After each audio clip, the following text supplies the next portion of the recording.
You know, I think for everybody is listen to yourself. Listen to yourself.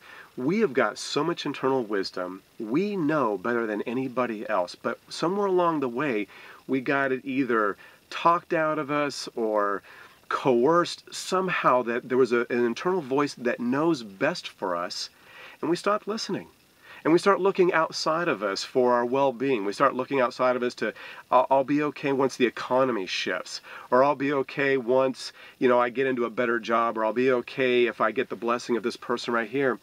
We've got to start listening to our own voice. Oftentimes when I work with a client, they'll get to a place, they'll get to a precipice where they get this aha moment, and they'll go, thank you. I go, thank me for what?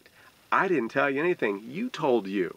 We just found your voice, found your inner wisdom, and you started listening to it. So I would say, listen to that. There's so much power and juice in that.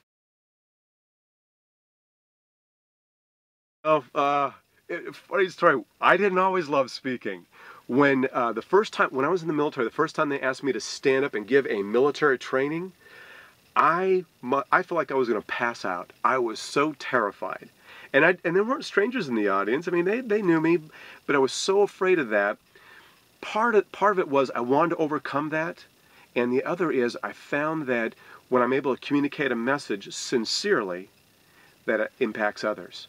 So today, my love for speaking is getting in front of an audience and making a difference. I love to make the audience. Here's the thing, there's laughter and there's sadness, there's all these emotions. I love to be able to help the audience to feel alive, to feel connected, to feel hope, feel possibility. I like that feeling. Not that I'm doing it, but that I'm getting to experience it with the audience. And there's something that I've learned to just so enjoy about having that kind of impact on an audience. And I love being able to be in a position to be able to do that. Best thing about coaching for me is, well, working with the individual. I can say I like helping people more than anything, and I alluded to it earlier, more than anything, it's when an individual learns something about themselves. They get access to something that they didn't have access to before.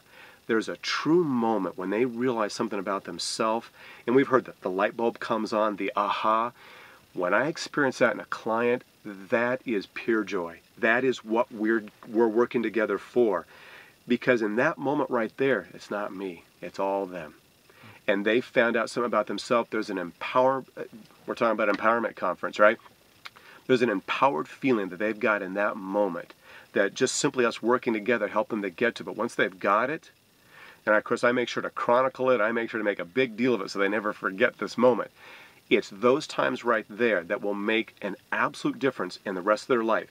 It's like that 1 degree. If I know one little thing different today about myself I didn't know yesterday, it has set my life on a different course. And it may not make much difference tomorrow, but it will a year from now, and 2 years from now, and 3 years from now. That moment right there, I live for that in that coaching process.